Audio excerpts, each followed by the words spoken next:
Let's see this question.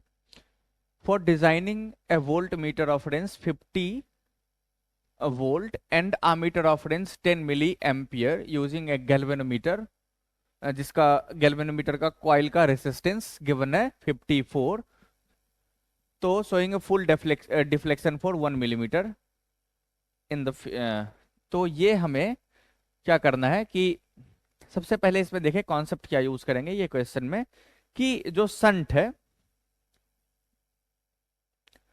इसे connect करते हैं पैरेलल में आमीटर में, is connected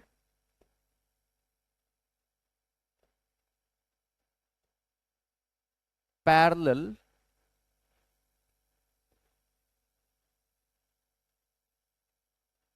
to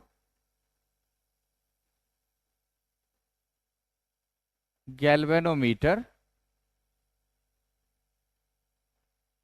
coil in ammeter.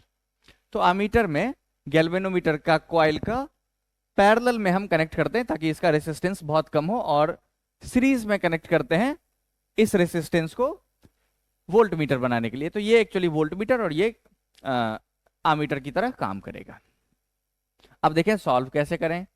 तो यहां पे पहले वोल्टमीटर के लिए देखते हैं। वोल्टमीटर में 1 मिली एम्पियर इसमें करंट आ रहा है, 1 मिली एम्पियर।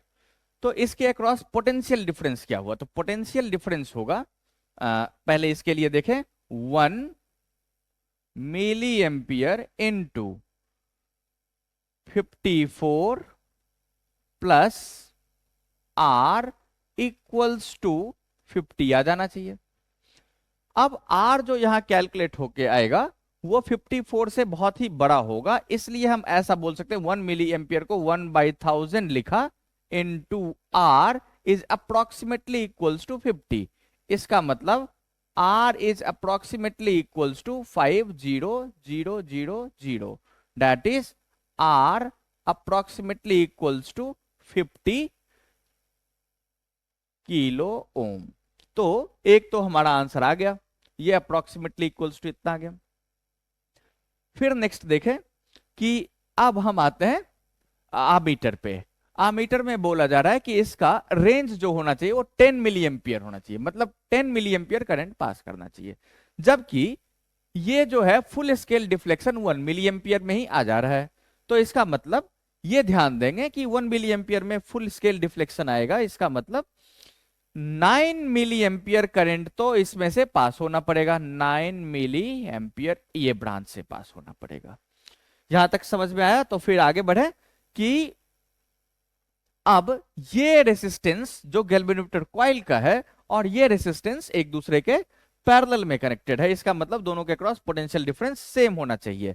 अब यही चीज हम करें, इस दोनों के क्रॉस पोटेंशियल डिफरेंस सेम ले लें, तो 1 milli ampere into 54 equals to 9 milli ampere into are.